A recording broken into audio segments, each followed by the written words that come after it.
Hello viewers, welcome to my channel. আবার নিয়ে আসলাম আপনার জন্য নতুন আরেকটি ভিডিও। অনেকের কিন্তু উপবৃত্তি দেওয়া শুরু হয়েছে। আপনারা উপবৃত্তির টাকা কিভাবে চেক করবেন সেটা দেখবো আজকের এই ভিডিওতে।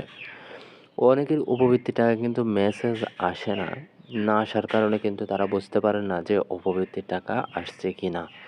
তো এর জন্য কিভাবে আপনারা চেক করবেন সেটা দেখবো আজকের এই ভিডিওতে। চলুন শুরু করা যাক। প্রথমেই এখানে দেখতে পাচ্ছেন ডায়াল প্যাডে চলে আসবেন। আসার পর এখান থেকে আপনারা *167# তারপর কল করবেন।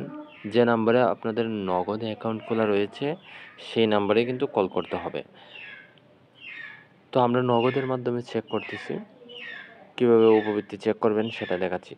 তো এইটা ডায়াল করার পর আপনারা দেখতে পারবেন এখানে কিন্তু 8টা অপশন রয়েছে। এখান থেকে কিন্তু আপনারা দেখতে পাচ্ছেন মাই নগদ যে একটা অপশন রয়েছে 7, সেটা 7 লিখে আপনারা এখান থেকে সেন্ড করবেন। সেন্ড করার পর একটু অপেক্ষা করবেন, দেখতে পারবেন আরও অনেকগুলো অপশন চলে আসছে। এখান থেকে কিন্তু ব্যালেন্স ইনকোয়ারি দেখতে পাচ্ছেন 1 নম্বরে রয়েছে। তো এখান থেকে আমরা কিন্তু 1 সিলেক্ট করতে হবে, অবশ্যই ইংলিশে কিন্তু টাইপ করতে হবে। দেওয়ার পর এখান থেকে সেন্ড অপশনে ক্লিক করব।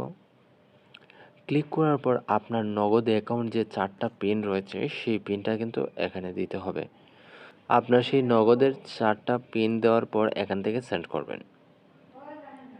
সেন্ড করার পর দেখতে পারবেন আপনাদের ব্যালেন্স এখানে কত টাকা দেখাচ্ছে। যদি উপবৃত্তির টাকা এসে থাকে তাহলে তো এখানে আপনাদেরকে উপবৃত্তির টাকা ব্যালেন্স শো করবে। আশা করি বুঝতে পারছেন কীভাবে নগদের মাধ্যমে উপবৃত্তির টাকা চেক করতে হয়।